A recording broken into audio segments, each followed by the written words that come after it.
What's good, everybody? This is Keeney, and I am back with my tea of the day. How y'all been? Like, this is episode 21. Debate 2-1, and we over a million plays. 1,000 plays. Like, let's keep on getting these numbers up. Thank y'all for listening. Thank y'all for following me, sharing it, liking it, giving me your input. Like, this is 21. Like, I want to get into Amber Guyger in this whole unfortunate situation, because I feel like it's definitely a conversation that needs to be had. Like, we giving this lady 10 years for what she did, for the comments she made, and then the witness die? Oh no. Let's get into it.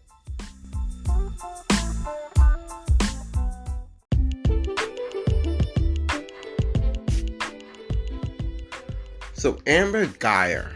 Let me paint the picture. So, she's an undercover, she's an officer. She's coming home one night. I don't know what kind of complex they live in. I'm confused how the doors are not different. But randomly, she just thinks her door is open a little bit. A random person is just sitting on her couch, eating ice cream. And she shoots. And she kills him. I'm confused. I thought the law and protocol was to, if you felt like you was being intruded, you were supposed to call for backup. I'm confused. And then I'm more confused of how you did not know that it's your apartment. I'm quite sure you have a different mat, different ornament or something on your door. I'm quite sure the number on the door is fucking different. How the fuck you don't know what fucking apartment you live in? And if you wasn't on some foul shit, why would someone being in your apartment? Just some random person being in your apartment. I'm confused. But other than that, so she shoots to kill. And she shoots him right in the chest. And this young man, Batman, Gene, dies last year. They just went to trial, like, say a week ago. And Miss Amber Guyger gets 10 years. Just 10 years. You want to know why she got the 10 years? I'll tell you. She got the 10 years because she was so sorry that she killed him. She was so sorry. She was very emotional, white privilege.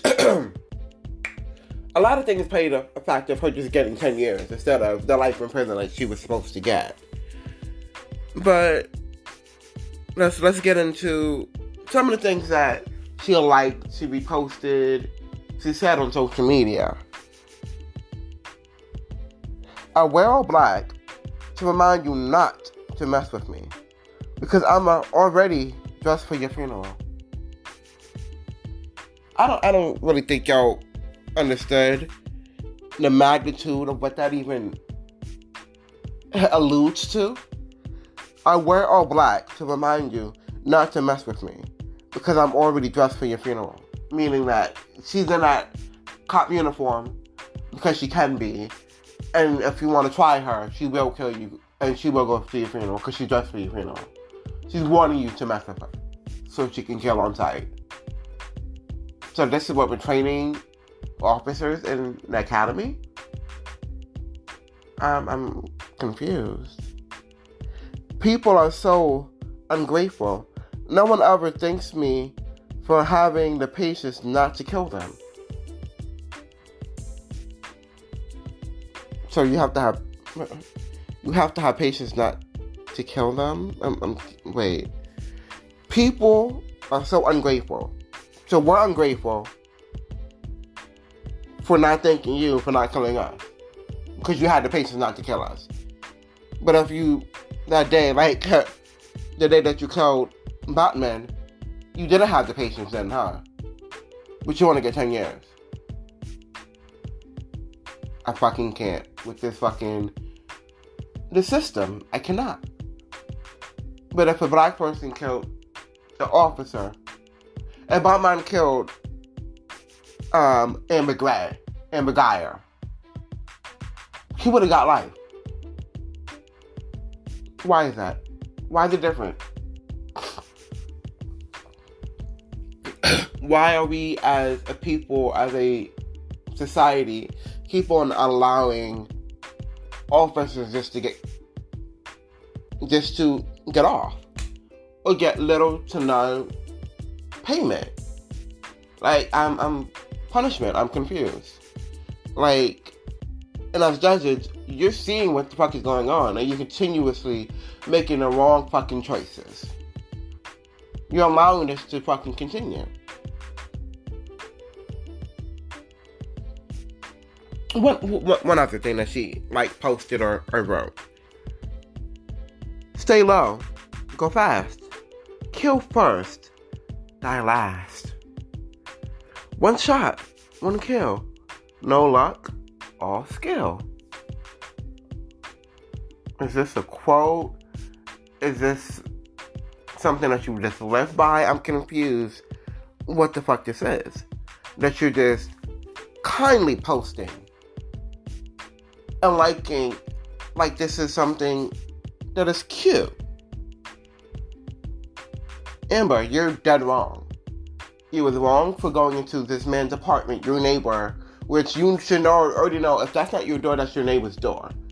And I'm quite sure, you being a police officer, you know every one of your neighbor and their info. So you knew exactly what the fuck you did. You know exactly where the fuck you was going. So clearly, but why him? Why is anyone? Well, why did you kill him? Because it wasn't a mistake. You don't mistakenly pull a gun and shoot someone without getting all the facts, without understanding, oh shit, this is not my apartment. Why am I in someone else's apartment? Why would someone be in my apartment just sitting down, eating ice cream, in my underwear, relaxing? This is my fucking apartment. Why are you in my apartment? There was no, hey, can I help you? Why are you here? It didn't seem like it was, like there was, like, I just don't get it. Let's get into his brother and that impelling speech. Branson Jean, you are something else. You are really something else. It was very touching. I'll say that. Was it genuine? I don't know. I don't know what's going on there. So, Mr. Brandon, he pretty much forgives Amber and just wants her to find God. So this officer just took your brother a year ago, and you're, I'll say, around no older than 18 at this particular moment, and you forgive her while you're, fixing your shirt because you don't even believe what the fuck is coming out your goddamn mouth, but you forgive her because probably your parents are saying you have to forgive her. But you don't believe that shit. You want her to fucking pay. You want her to fucking pay, so just fucking be honest. But you forgive her. And now you have everyone in the courtroom crying. You have Amber crying. You have the judge crying. I forgive you. I just want you to find Christ. I just want you to find God. I want you to find the love of God. I grew up Christian, but if someone killed one of my brothers, I don't see me forgiving them. I don't see me having that forgiving heart. No, I can't say that you can't forgive them, that you shouldn't forgive them. I can't, put that on you. You forgave her, so you say. So I have to go with what you say, but do I believe it? No. Am I, not understanding of it? Absolutely, but that's you, and that's your predicament, unfortunately. So you forgive her. The kicker is, you want to give her a hug. So you ask the judge, can I give her a hug?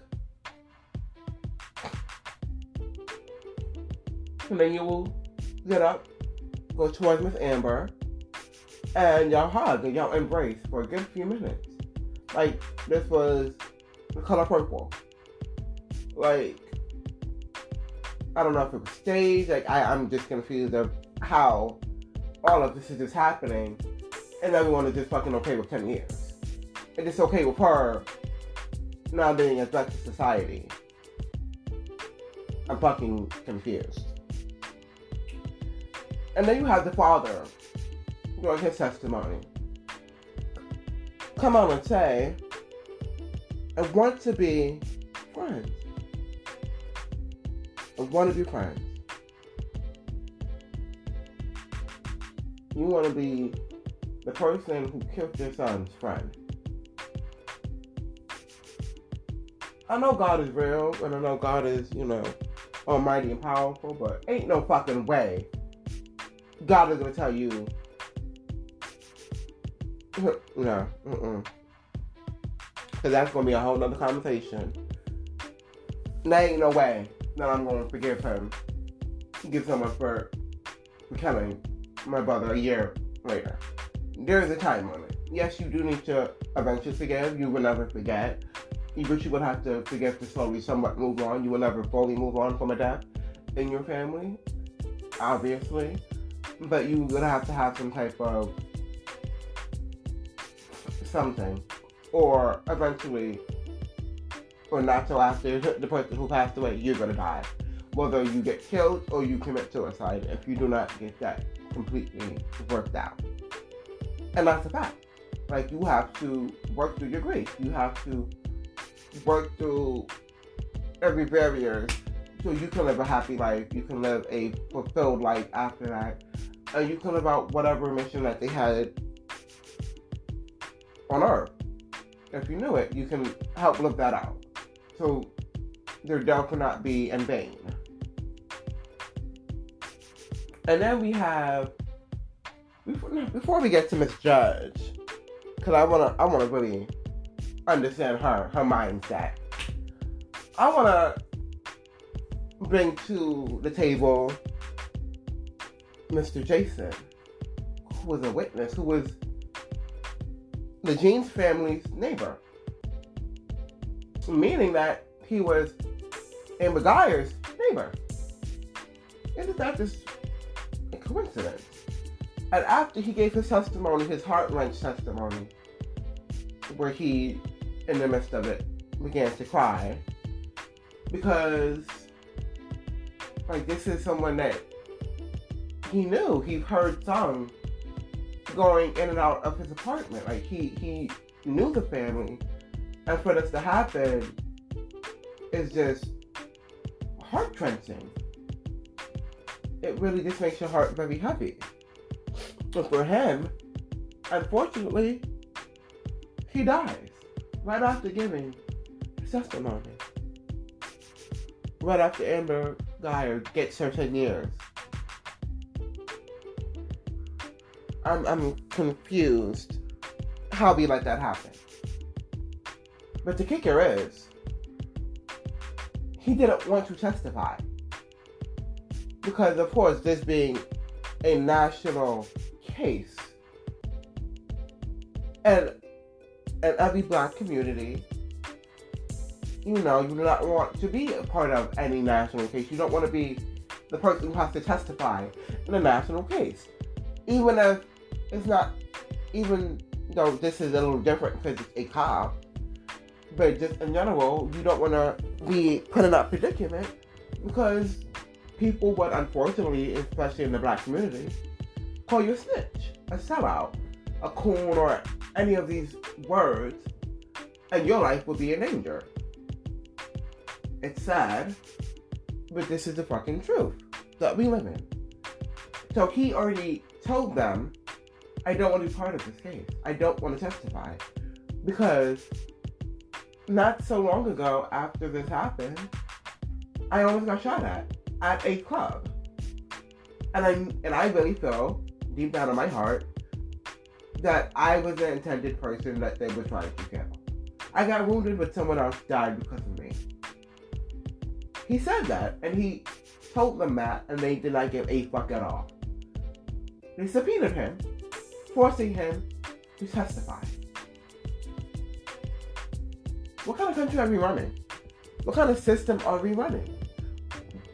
That you hear this man's testimony, this man's fearing for his life, to testify.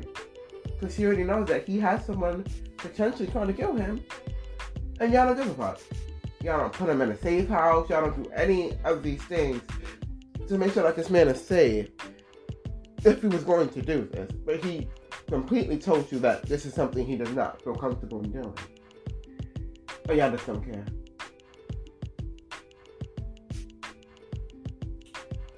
So his life and Mottman's life is only worth her getting 10 years.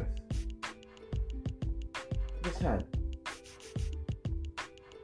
But if the roles were reversed, he would have got 28 to life. He would have got max completely. Why? Because she's an officer, and why? Because she's fucking white. But when a white person comes to a black person, they got a pat on the wrist. They got a applause sometimes. Sometimes they just get all fucking scot-free, especially when it's officers. Because why? They don't care. They don't care about our existence. They don't. And then we have this judge, who is a black judge. And after giving her verdict that, everyone came up with, she decides to get off her bench and hugs her. And gives her a Bible. And pretty much states, you have a lot of life to live after this. After your 10-year sentence that I gave you, you have a lot of life to live. And I don't want you to go into jail pitying yourself, with self-sorrow, with depression, with any of these things that can happen. I want you to go in there with a plan. Basically, find God, love God, and come out with a purpose. Come out after 10 years with a purpose. I'm quite sure Brother Rashad and Sister Nikwa or any of these people didn't get that same treatment, that same love, that same compassion that you're showing someone who just killed one of us. For no reason at all. Because there's no way that she felt that there's no way that she felt that this man was in her apartment. There's no way. I don't believe that story. I can't buy that story. There's no way, there's nothing you can make me believe that this woman went into this apartment that she thought was quote unquote hers, which I'm quite sure every apartment and everywhere has a number on it. And for you being an officer of the law, for you knowing your protocols, and still not following the protocols so that, like if you was intoxicated and perhaps you thought that this was your apartment, but you closed the door in your apartment, not a cracked open. Why would you not call for backup? Why not? That's your protocol. That's what you're supposed to do. That's your due diligence to call for backup. You did not do that. You took law and matters into your own hands. Because you have this hate for black people. You have this hate for people. You have this hate for anyone who you deem to be below you. And no. Fuck out of here. Absolutely fucking not. That's not gonna go down. And you deserve what you deserve. You deserve a longer sentence than the 10 years that was given. But since it's white privilege and you're white, you're just gonna get to 10 years. And 9 times out of 10, you're gonna come out even stronger. You'll probably sit on a bench or sit in the office because you're gonna lose your job. So you'll probably be benched for a few years, sitting in the office, getting paid, and then magically you'll probably come up with a book deal. Like, life is just gonna go up for you, especially like after 10 years. You're not gonna do the whole 10 years. You'll probably do 5 of it for good behavior because you're gonna live the little lavish lifestyle as Martha Stewart lived and all of these people lived. And life is just going to be great after you get out. But unfortunately, the James family's going to continue to live with this death. And so is the Brown family, Jason's family, who's going to just have to deal with their loss as well. It's not fair. We need to make change in our society because I'm tired of them killing us off. We have to begin to know our worth. We have to begin to want more. We have to really begin to want change. And it can't be minutes of change. It has to be long-lasting fucking change. Thank y'all for listening to my 21st episode. I know this was heart-wrenched. I know this was a lot. I didn't really want to get into it, but I had to because this is a conversation that needs to be had.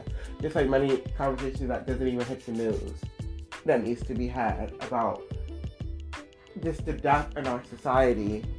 The cops continuously to kill us, especially the white cops continuously to get off, or a little pat on the wrist, or a little, the minimum sentence that they can get for a crime is given. You know, damn well they're not going to do that whole time. When are people going to become accountable for their actions? And when are people that you give 50 years to for a drug charge going to stop? Because it's not the same. Why are we maxing out all the black people for sentences that they should not get? But these officers, especially these white officers, get nothing. We have to do better. But thank y'all for listening to my podcast. Please like, subscribe, hit me up on Facebook, Akeem Holder, hit me up on IG, Simply Keamy. Definitely let a friend know this conversation needs to happen, to listen to it and have the conversation. And let me know what y'all feel about my opinions. Thank y'all for listening. Laters.